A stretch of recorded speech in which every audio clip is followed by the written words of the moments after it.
Boa noite, boa noite. Estamos começando mais uma live, a primeira de 2024 e mais uma de várias que ainda farei para poder tentar te ajudar de qualquer maneira possível a você ter uma vida sensacional. Simbora, simbora, simbora. Vamos chegando.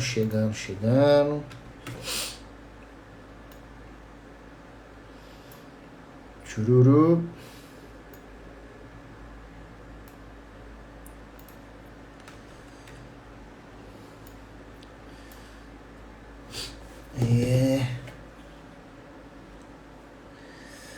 Muito obrigado, amor, por ter mandado.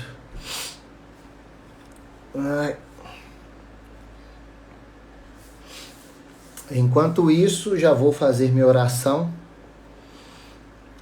para iniciar uma live sensacional e uma live abençoada. E que a mensagem de hoje possa servir para cada um de nós. Em nome do Pai, do Filho e do Espírito Santo. Amém. Pai nosso que estais no céu, santificado seja o vosso nome. Venha a nós o vosso reino, seja feita a vossa vontade, assim na terra como no céu. O pão nosso de cada dia nos dai hoje. Perdoai as nossas ofensas, assim como nós perdoamos a quem nos tem ofendido.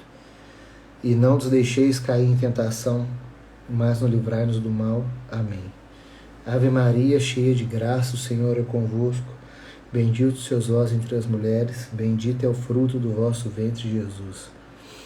Santa Maria, Mãe de Deus, rogai por nós, pecadores, agora e na hora de nossa morte. Amém. Menino Jesus, nos abençoe, que a mensagem de hoje possa nos ajudar a chegar mais perto de Ti e a que tenhamos uma vida melhor aqui neste plano, Senhor. Amém. Amém, amém, amém. Ai.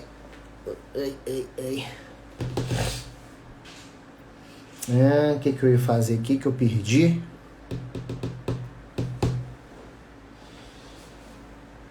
Tá.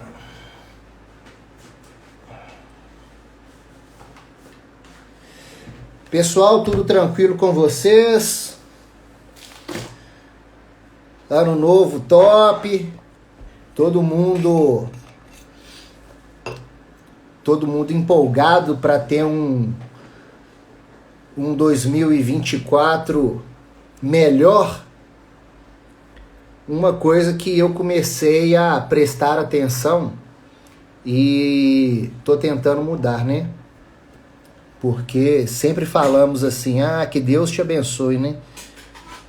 E eu tô tentando mudar este Deus te abençoe, porque creio que Deus já abençoou cada um de nós. Creio não, né? Deus já abençoou cada um de nós.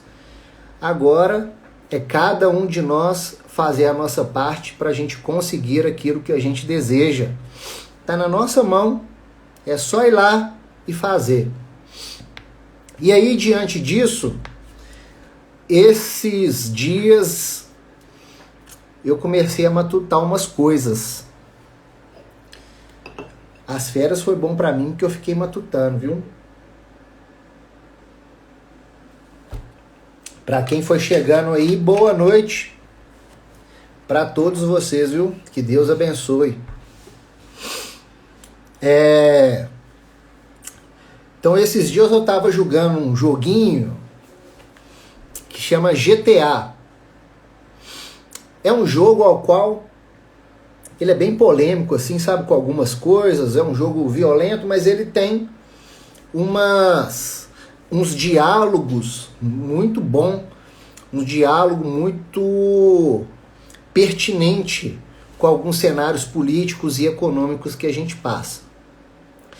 E aí tem um capítulo do jogo que chama Legalize Já, onde que o personagem principal ele tem um diálogo ali com uma pessoa que quer legalizar a maconha. E aí esse cara que está querendo legalizar a maconha, ele fala assim, vem cá, assina uma petição aqui para a gente poder ter uma nova votação para a legalização da maconha. E aí o personagem principal fala assim, olha, eu não vou assinar nada. A democracia foi feita e aceite isso. E aí o outro homem vai e responde, ele vai e fala assim, olha, a democracia ela só funciona se o governo permitir que as pessoas inteligentes façam aquilo que elas quiserem. Se a política faz com que a população seja burra, logo a democracia ela é manipulada. E eu fiquei pensando e matutando sobre isso. E realmente é uma questão que, se a gente for analisar, ela é bem pertinente com nossas questões atuais. Então, por exemplo, a principal ferramenta de manipulação dos políticos brasileiros é em prol daquilo que eles fazem é deixar a população burra. Por que nunca em nenhum governo, em nenhuma era, a educação vai ser, ou será, ou foi prioridade? Porque uma população burra é uma população manipulada. Concordam? Então fica mais fácil de manipular os ignorantes do que os sábios. E aí eu fiquei pensando nisso, e não por coincidência, ontem eu estava assistindo um filme que chama A Origem. Não sei se vocês já ouviram falar desse filme. Um filme viajado na maionese também, que é com Leonardo DiCaprio. É um filme de ação que ele conta como que um espião corporativo, que é o Leonardo DiCaprio, como que ele e a equipe dele entram no subconsciente das pessoas através do sonho, e lá eles implantam uma ideia que no mundo real essa pessoa ela vai achar que a ideia foi dela e foi uma ideia implementada. O filme ele traz uma ideia muito clara de como as ideias elas são implantadas na nossa mente. Então, no filme, o Leonardo DiCaprio, ele precisa de colocar uma ideia no subconsciente de um herdeiro de uma mega empresa de energia. Ele precisa colocar a ideia para que esse herdeiro ele venda a empresa em vez de continuar com o legado do pai. E é interessante que eles buscam as coisas mais simples para poder manipular. No caso, eles manipularam o herdeiro através da ideia de que o relacionamento dele com o pai não é tão bom. E através disso eles conseguem manipular esse herdeiro, e ele acha que no mundo real, né, ele acha que ele terá uma grande ideia que é vender a empresa, sendo que na verdade ele foi manipulado a vender a empresa. Aí vem a pergunta que eu fiquei questionando e eu gostaria de dividir com vocês essas ideias. Você acha que nós somos seres tão racionais assim? Porque, né, na biologia fala, os seres humanos são seres racionais. Será que a gente é tão racional assim? Vocês acham que nós somos seres racionais? Porque a maioria de nós pensa que faz escolhas racionais e lógicas. Mas, na verdade, e o que a maioria da gente faz são escolhas emocionais e depois colocamos a racionalidade para justificar as nossas escolhas. E isso vale para qualquer coisa. Um plano de saúde, uma roupa que você compra, um lugar, um restaurante ao qual que você vai sair, as férias que você passa, o roteiro que você passa, o celular que você compra, toda ação que você julga ser racional, ela primeiro é emocional. Uma pessoa, ela não compra um carro simplesmente porque quer um carro econômico. Ela compra um carro pelo status que o carro vai proporcionar para ela. A gente pode começar com um relacionamento amoroso baseado na atração física ou na química. E não porque a gente conhece a pessoa e acha que aquela pessoa tem valores e éticas pelo menos parecidos com o nosso.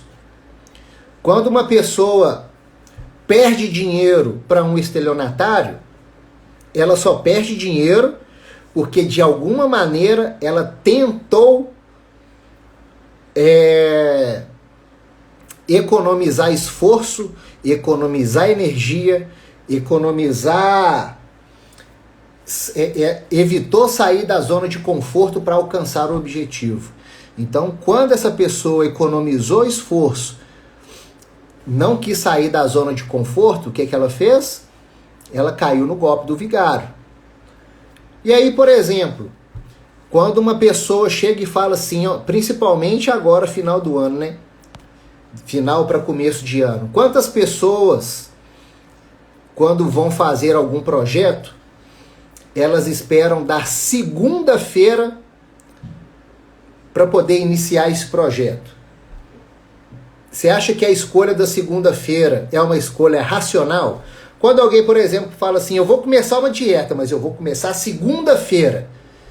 Você acha que essa pessoa está escolhendo com racionalidade a segunda-feira para iniciar a dieta? Ou o treino? Claro que não, né? Se a gente fosse analisar algumas questões do subconsciente, aquelas mensagens subliminar que estão ali descritos na escolha da segunda-feira, isso vale para ela e para qualquer pessoa, né? Então a segunda-feira, de modo subliminar, ela é vista como um símbolo de início, um símbolo de uma nova oportunidade, um símbolo de começo. Então as pessoas, elas tendem a associar a segunda-feira com o início de um novo hábito, de uma mudança de estilo de vida, como se a segunda-feira fosse uma oportunidade de você reiniciar após os excessos aí de fim de semana. A segunda coisa que a gente pode analisar é que escolher um dia no futuro para começar uma dieta é uma forma de procrastinar. Se você precisa começar uma dieta e hoje é quinta-feira, o que te impede de começar na quinta-feira mesmo? Para que você vai esperar da segunda-feira para começar a dieta, se não a procrastinação?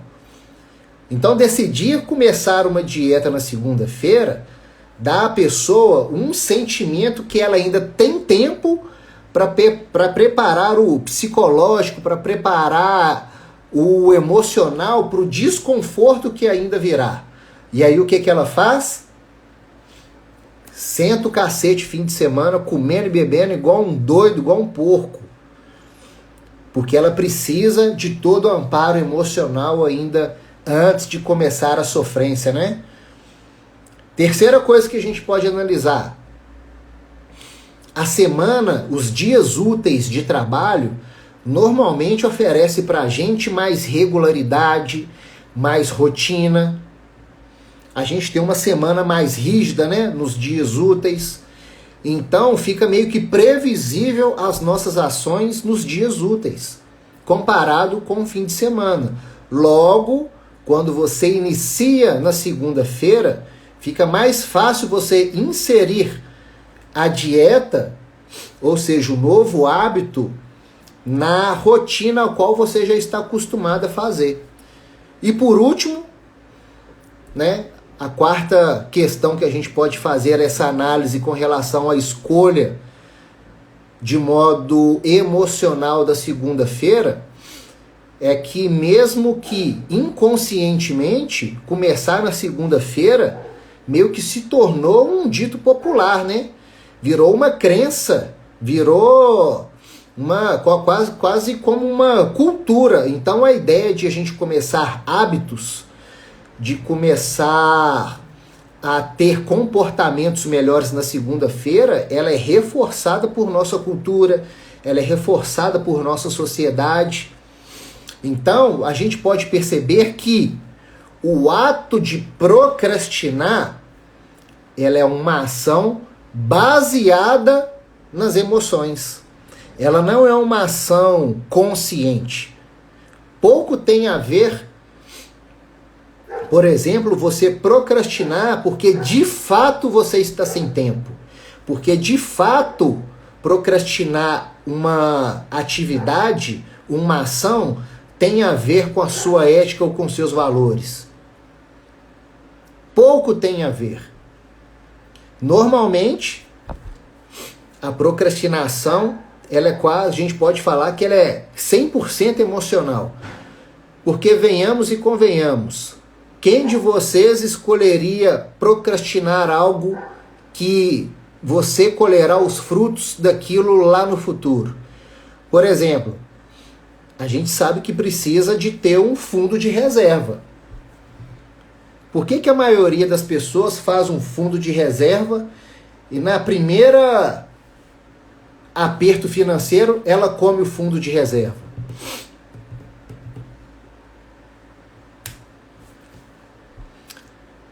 Porque a maioria de nós não está preparado emocionalmente para enfrentar os desconfortos. Já perceberam isso? Como que é difícil para a gente encarar os desconfortos? Se uma tarefa é difícil, se uma tarefa é complexa, se uma tarefa exige de nós um esforço não só físico, mas psicológico maior, o que a gente faz? A gente sempre tende a adiar essa tarefa justamente para adiar o desconforto. A gente não quer de maneira alguma, de modo consciente, falar assim, olha, eu tô doido para passar por uma dificuldade para eu me tornar mais forte. Não tá. Uma outra questão emocional que leva à procrastinação é a gente falar que é perfeccionista demais. Então a gente deseja, e é um desejo meio que ilusório, fazer tudo de modo perfeito. Porque se a gente tende a falar assim, olha, eu sou perfeccionista, eu quero fazer da melhor maneira possível, porque você acha que será julgado de modo pejorativo se não tiver perfeito. Mas esse perfeito, normalmente, é uma maneira que você tem de nunca concluir aquilo que você precisa concluir. Então, se tememos que no nosso trabalho a gente não atinge um padrão ideal, a gente começa a fazer o quê? A adiar começar aquele trabalho. A procrastinação também, ela pode ser um reflexo de uma baixa autoestima. Quem que se sentindo mal, que não crê nas próprias capacidades, nas próprias habilidades, quem se sentindo triste, cabisbaixo, vai ter vontade de realizar alguma coisa. Se a gente não acredita na nossa própria capacidade de realizar uma tarefa com sucesso, com certeza absoluta, a gente vai deixar essa tarefa para depois. Porque isso é uma forma de autoproteção. Olha, eu sei, na minha cabeça, né, que eu não sou bom o suficiente para aquilo ali. Eu sei que se eu fizer aquilo, alguém pode vir e falar que está horroroso, que está aquém, que é para eu fazer de novo. Então, para que eu vou começar aquela tarefa difícil pra caramba, se eu sei que eu não tenho capacidade para aquilo ali? De modo inconsciente, é assim que a gente procrastina. E por último, a gente sempre busca gratificação imediata.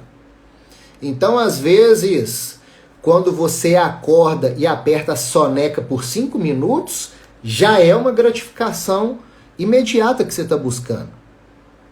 Às vezes a gente escolhe atividades que nos oferecem uma satisfação imediata em vez de tarefas que vão nos proporcionar um ganho no longo prazo, justamente porque isso está ligado diretamente com o nosso sentido de prazer, de querer um conforto imediato, de querer um prazer imediato. E adivinha o que acontece quando a gente busca confortos imediatos? Nós teremos, inevitavelmente, grandes frustrações futuras. E são grandes, não são poucas. Tudo aquilo que você adia fazer agora, você vai colher a consequência negativa daquilo que você está fazendo.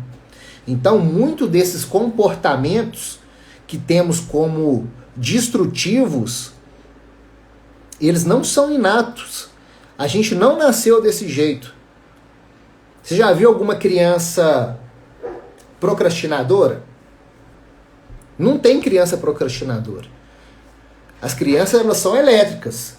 Elas querem fazer, na verdade, tudo. Pode ser que ela não queira fazer aquilo que você pediu, por falta de entendimento, mas não por falta de motivação para fazer.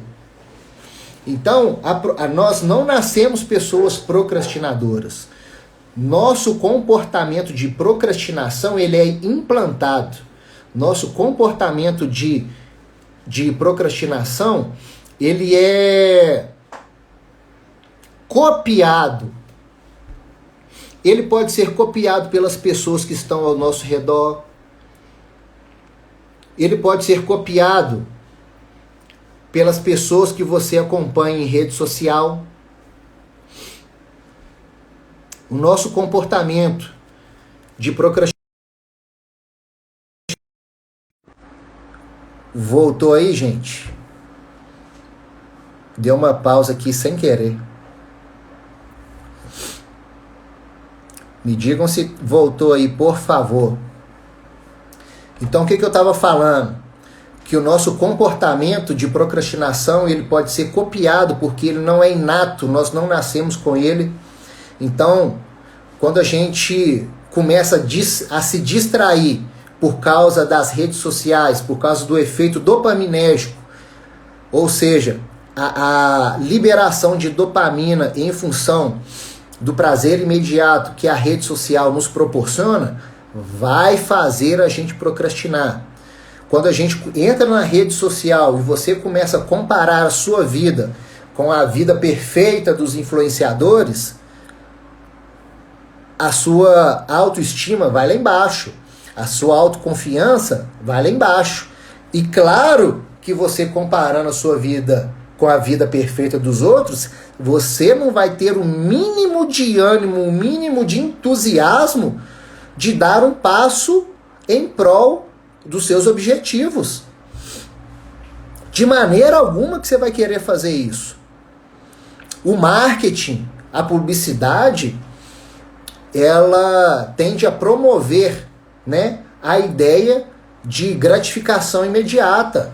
Ela faz com que você procrastine e se desencoraje a fazer as atividades de longo prazo, e através do marketing ela fortalece a ideia da preguiça, sem você nem perceber. Então, uma pessoa que sabe que para poder emagrecer precisa de fazer atividade física, precisa de melhorar a alimentação, aí o cidadão, em vez de fazer isso, vou tomar um chá emagrecedor, vou passar um gelzinho na barriga, vou fazer um procedimento estético. Ô, gente, o que o marketing está fazendo? O que um influenciador está fazendo quando ele começa a vender essas soluções mágicas? Ele só está reforçando o seu comportamento preguiçoso. Ele só está reforçando a sua falta de disciplina, a sua falta de compromisso. É isso que acontece nas redes sociais, é isso que acontece com a mídia atacando, bombardeando a gente. Eu estava vendo uns números.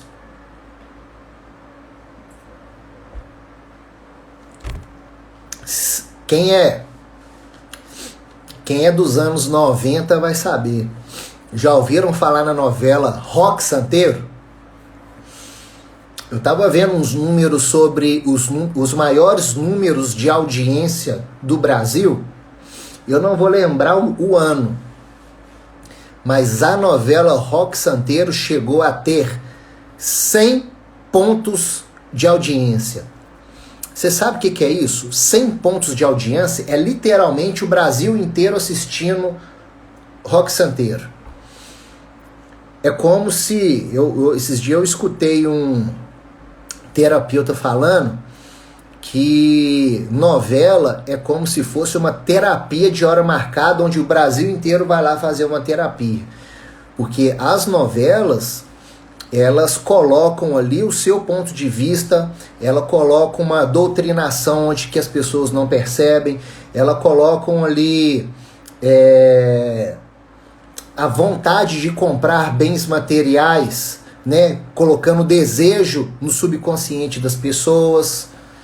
Os gostos musicais, nossa senhora, eu falo por mim mesmo, eu já cansei de comprar CD Rei do Gado, tá lá, CD A Usurpadora, comprava, porque vinha lá um monte de música internacional que eu gostava, mas eu gostava por causa da novela que eu tava assistindo. CD da Malhação, acho que eu tinha todos os CDs Malhação que você pensar aí, Vagabanda, esses negócios tudo eu tinha. Por quê? Porque foram ideias, desejos e comportamentos implantados na minha cabeça. Às vezes, se fosse deixar eu escolher, eu nem escolheria aquilo ali. Mas, como eu fui manipulado, induzido, eu fui persuadido pela mídia, eu acabei comprando a ideia e achando que aquele gosto era meu, sendo que, na verdade, foi implementado. Mas por que eu estou falando tudo isso aqui com vocês? Vocês estão conseguindo captar a mensagem aqui ou eu estou viajando muito na maionese? Até estou esquecendo de perguntar. Vocês estão muito caladinho hoje. Eu estou até falando mais ponderado, numa velocidade de voz um pouco mais amena, até para realmente todo mundo acompanhar o raciocínio aí do que eu estou querendo dizer.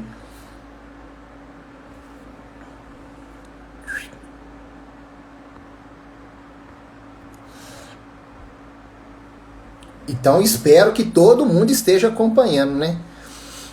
Mas por que eu estou dando essa apresentação toda? Por que eu estou falando isso tudo? Porque eu estou lendo um livro que ele se chama Como Superar os Seus Limites Internos. Que é esse livro aqui, ó.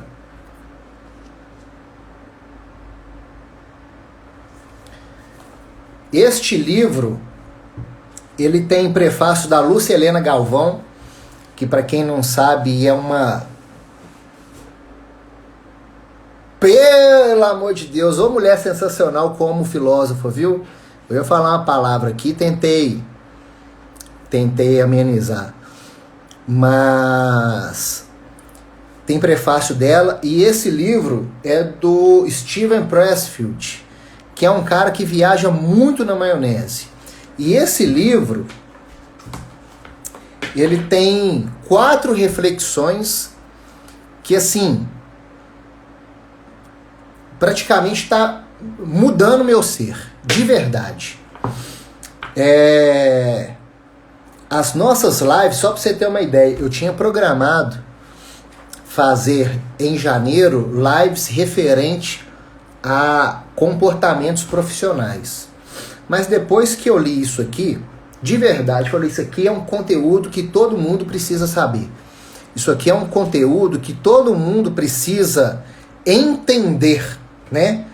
Então, tem 4 trechos que eu quero compartilhar com vocês, e foram exatamente esses trechos que me fizeram pensar um pouco mais sobre a minha vida, a vida das pessoas e principalmente os rumos que eu quero seguir daqui em diante. Então o primeiro trecho, ele é um breve comentário da Lúcia Helena Galvão sobre quem é Steven Pressfield. Quem tiver interessado, no YouTube tem uma entrevista da Lúcia Helena Galvão com esse Steven Pressfield. Ele escreveu um livro que se chama A Guerra da Arte. Não é a arte da guerra. A arte da guerra é do Sun Tzu. Esse livro se chama A Guerra da Arte. E ele escreveu esse livro, que depois eu vou lê-lo, mas essa entrevista ela é sensacional. Então fica aqui uma sugestão para vocês adquirirem um conhecimento assim extraordinário. Então, essa parte que eu vou ler, ela é uma descrição, uma breve descrição da Lúcia Helena Galvão sobre quem é Steven Pressfield. E ela fala: ele é o homem que considera a vida, toda a vida de todos os seres humanos, um épico, travado todos os dias, e percebe que muitos vão à batalha de olhos vendados, e depois queixam-se permanentemente de suas derrotas, como se estas se devessem a algum fator externo. Vou reler para vocês. Steven Pressfield é um homem que considera a vida, toda a vida de todos os seres humanos, um épico, travado todos os dias, e percebe que muitos vão à batalha de olhos vendados, e depois queixam-se permanentemente de suas derrotas, como se estas se devessem a algum fator externo. Captaram a mensagem? A segunda é uma descrição de quem é esse inimigo ao qual todos nós batalhamos todos os dias. Então, prepare-se para a guerra. O inimigo, mestre em máscaras e em recrutar aliados, além de conhecer de psicologia profunda, chama-se a resistência. O financiador dela é seu próprio medo, sobretudo chamado medo de crescer, com todas as mudanças e os compromissos que esse crescimento possa exigir. Então, de novo, quem a gente está batalhando todos os dias, que a gente batalha de olhos fechados e não reconhece quem é o inimigo? Então, prepare-se para a guerra. O inimigo, mestre em máscaras e em recrutar aliados, além de conhecer de psicologia profunda, chama-se a resistência. O financiador dela é seu próprio medo, sobretudo o chamado medo de crescer, com todas as mudanças e os compromissos que esse crescimento possa exigir. Esse inimigo se apresenta sempre? Não. Ele se apresenta apenas quando aquilo que você pretende realizar o faz subir um degrau na escalada necessária rumo ao seu crescimento como ser humano. De novo, este inimigo, a resistência, ele se apresenta sempre? E a resposta é não. Ele se apresenta apenas quando aquilo que você pretende realizar o faz subir um degrau na escalada necessária rumo ao seu crescimento como ser humano. A terceira e a quarta fala é sobre a vida não vivida. Onde que ela está? Página 29. A vida não vivida. A maioria de nós tem duas vidas. A que vivemos e a que permanece dentro de nós não vivida. Entre as duas interpõe-se a resistência.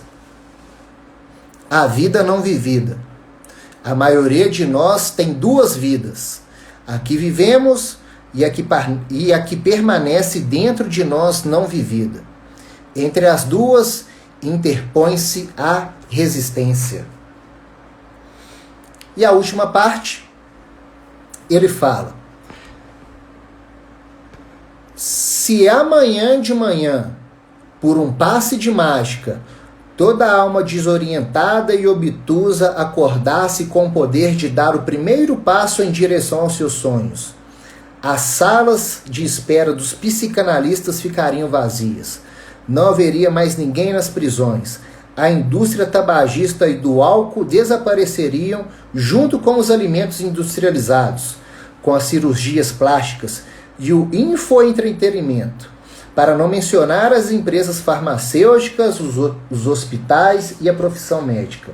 A violência doméstica extinguiria-se, tanto quanto o vício, a obesidade, a enxaqueca e as brigas de trânsito. No final, ouça o seu coração. Olha o que o cara está falando. Vou repetir aqui, ó. Se amanhã de manhã, por um passe de mágica, toda a alma desorientada e obtusa acordasse com o poder de dar o primeiro passo em direção aos seus sonhos, as salas de espera dos psicanalistas ficariam vazias. Não haveria mais ninguém nas prisões. A indústria tabagista e a do álcool desapareceria, juntamente com as dos alimentos industrializados, as cirurgias plásticas e o infoentretenimento, para não mencionar as empresas farmacêuticas, os hospitais e a profissão médica. A violência doméstica extinguiria-se, tanto quanto o vício, a obesidade, a enxaqueca e as brigas de trânsito. Para isso, ouça o seu coração. E aí? Captaram a mensagem? Sim, não?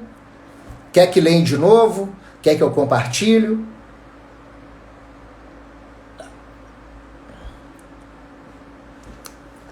Estão prestando atenção, gente? Isso aqui é muito forte. Eu, Felipe Anderson, eu tenho como uma proposta, eu tenho como missão de vida mesmo, uma missão que me preenche, é fazer com que as pessoas elas possam pensar de forma clara. Eu quero que as pessoas elas não sejam alienadas, que elas não sejam manipuladas ou dominadas por falta de conhecimento. E aliás, o antídoto para a resistência, e essa resistência você pode chamar ela de autossabotagem, você pode chamar ela de procrastinação, você pode chamar a resistência de alienação. O único antídoto para a resistência é o autoconhecimento e a autoconsciência.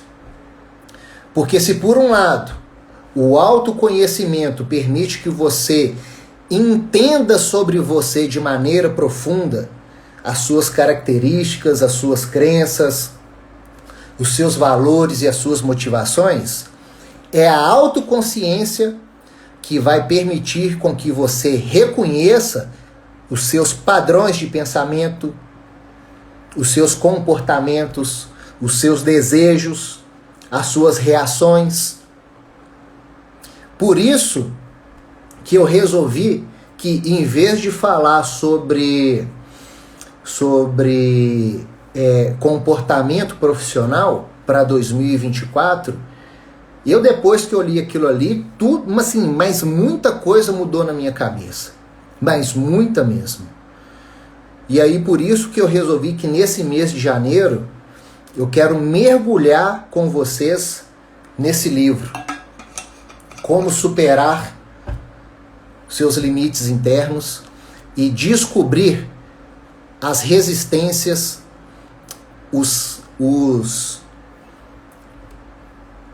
as procrastinações, as atitudes e os comportamentos que literalmente roubaram não só de mim, mas de vocês várias oportunidades de melhorar a nossa vida. E que de verdade, que a partir de hoje a gente comece a questionar mais sobre os nossos comportamentos, os nossos pensamentos, aquilo que a gente pensa e aquilo que a gente faz tem muito a ver com aquilo que a gente vê e que a gente ouve. Então a gente tem que prestar bastante atenção como que nós nos estamos alimentando. Se a gente questiona nós mesmos, se a gente duvida da nossa capacidade, se a gente não briga, não tem gana, não tem vontade de realizar os nossos sonhos, os nossos desejos, como que eu estou me alimentando para eu me tornar uma pessoa desse jeito?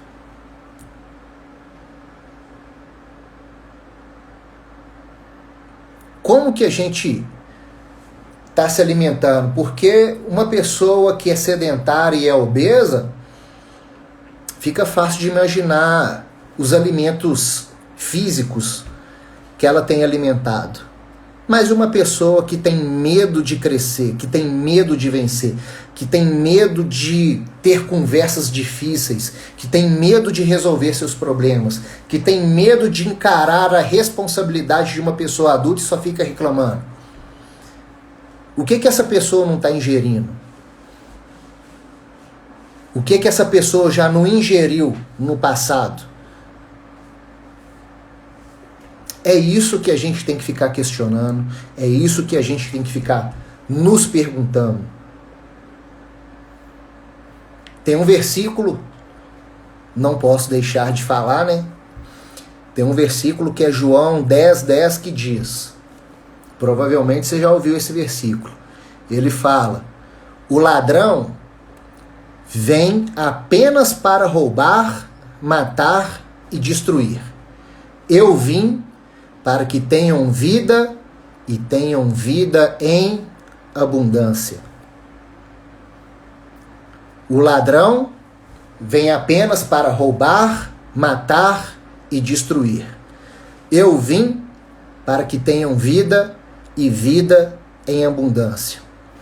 Para encerrar, eu quero que cada um de vocês compartilhe qual é o ladrão da sua vida, qual foi o ladrão da sua vida que não permitiu você ter a vida que você quis ter, que não permitiu você ter a oportunidade que você desejou ter. Qual foi o ladrão que destruiu aí um sonho, um objetivo, uma meta? Compartilha aí, qual que é esse ladrão? Porque esse ladrão foi criado por quem? Por você. E você precisa ter clareza de qual que é esse ladrão, qual que é essa resistência. Dê o nome que você achar necessário. Você precisa, isso precisa ser claro.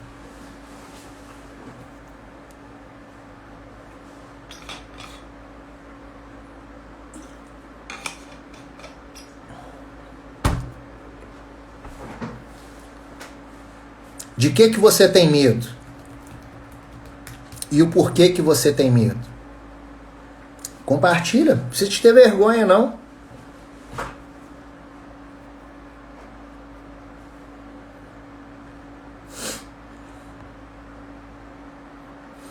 Sabe por que eu tô pedindo para vocês compartilharem? Para a gente poder ter clareza de qual inimigo a gente vai combater. E esse mês de janeiro, eu quero que a gente se aprofunde muito em resolver este problema. A Nádia está compartilhando. falta de disciplina, autoconhecimento e persistência em alguns aspectos. O que está te levando a ter a falta de disciplina? A Michelle está falando. Ela acha que ela não é capaz. Por que você acha que não é capaz? A Elaine, autoconhecimento. Achar que não é capaz provavelmente é algo que foi colocado na sua cabeça. As crenças limitantes é algo que é colocado na sua cabeça. Então a gente precisa ter clareza de qual é o inimigo que a gente vai combater esse mês. É esse inimigo. O nosso foco, a nossa artilharia vai ser para combater este inimigo. Eu comentei com vocês lá no grupo que eu coloquei como meta ler 21 livros durante esse ano. Vai ser fácil ler 21 livros? Não vai ser fácil.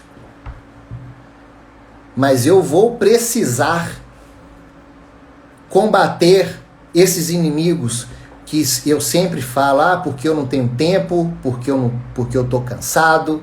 Sabe essas desculpas corriqueiras que a gente sempre fala? Pois é.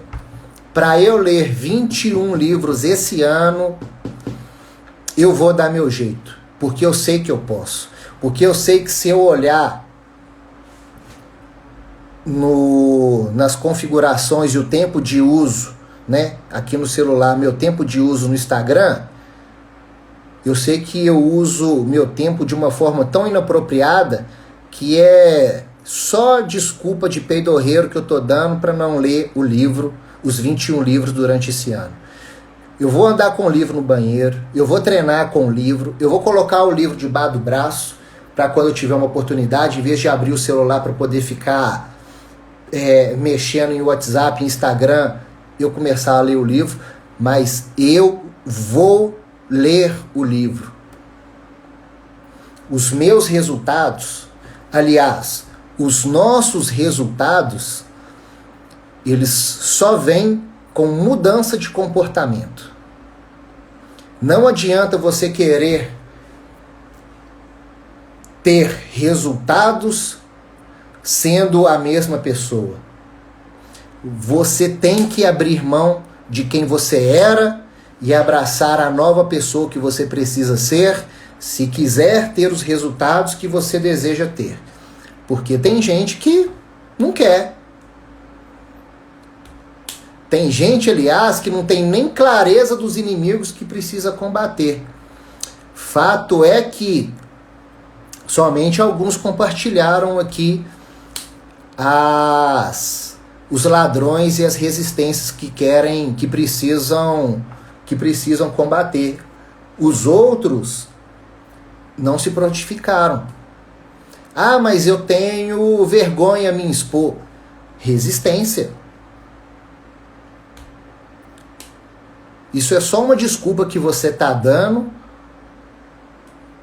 para não mexer no vespeiro e não ser desconfortável para você. Então, este mês será dedicado a esse livro e este mês será dedicado a resolver a 90% dos seus problemas. Você só não vai resolver se você não quiser. Mas eu te garanto que com aquilo que que vai ser compartilhado, eu e você teremos o antídoto certeiro para essas resistências. Mas para isso, a gente precisa ter clareza. Beleza? Dúvidas? Querem compartilhar alguma coisa? Querem falar algo? Por favor, escrevam sim ou não, né? Senão vou estar conversando aqui com o Espírito Santo. O pescoço não quer estralar. Caramba!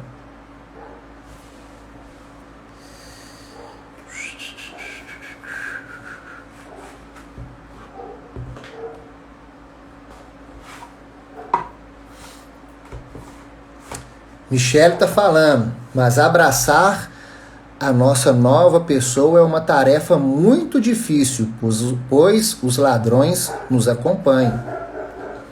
Michele, você já deu a resposta. É uma tarefa muito difícil, mas não é impossível. Beleza? Dá para abraçar a sua nova versão. Você quer? Se você quer, já é um passo que você deu. Agora, se você não quiser, aí é que são elas, né? A Nádia está perguntando, teremos acesso ao livro através da sua leitura? Nádia, eu comprei o livro para eu ler e vou compartilhar aquilo que eu aprender. Eu não vou compartilhar o livro, né? Indicaria você a comprar o livro, porque aí fica mais fácil o entendimento daquilo. Na verdade, esse livro é bem fácil, sabe? Mas não vou falar que não é nem para ficar fácil o entendimento, mas para você ter ainda mais conhecimento daquilo que a gente vai transmitir aqui, sabe? As coisas que eu vou compartilhar, pode ter certeza absoluta que vai até além do livro, né? Porque tem muita coisa ali que se parece muito com o livro Mais Esperto que o Diabo. Só que o livro Mais Esperto que o Diabo é um livro que foi escrito em 1938. Então tem um vocabulário, sabe? Uma organização da escrita mais voltada para a época. Este livro, ele é mais atual, então fica mais fácil você identificar, né, as questões que o livro tá trazendo. Então, eu vou até depois compartilhar lá no grupo, mas fica a dica aí, ó, para vocês, como superar seus limites internos, porque é como superar mesmo, viu? Então, Michele, é superação, é isso que a gente vai fazer. Beleza? Se alguém tiver mais alguma dúvida, pode compartilhar e eu vou pegar uma carta do nosso oráculo do pão. E por falar nisso, as lives serão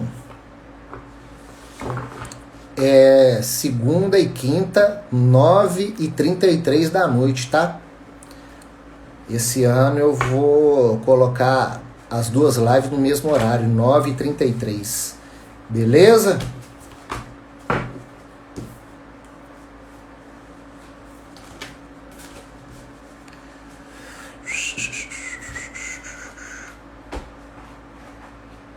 Caramba.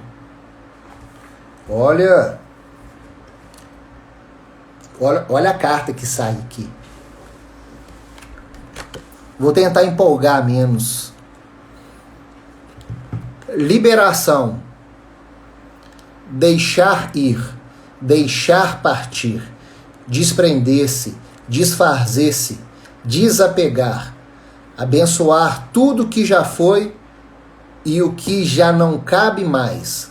Dores, amores, mágoas, vitórias. E entregar ao universo. Abrir-se para o novo. Deixar a vida acontecer. Olha a carta que saiu. Quer se fazer uma nova pessoa? Vou ler o que você precisa fazer para ser uma nova pessoa. Você precisa deixar ir, deixar partir, desprender-se, desfazer-se, desapegar, abençoar tudo que foi e que não cabe mais, dores, amores, mágoas, vitórias, e entregar ao universo, abrir-se para o novo, deixar a vida acontecer. Eita lelê, hein? Somebody Love. E com essa carta, eu me despeço de vocês. Fiquem com Deus. E como diz o filósofo Sêneca, apressa-te a viver bem e pensa que cada dia é por si só uma vida. Fiquem com Deus, gente. Quinta-feira, 9h33, a gente continua a segunda parte. Abraço!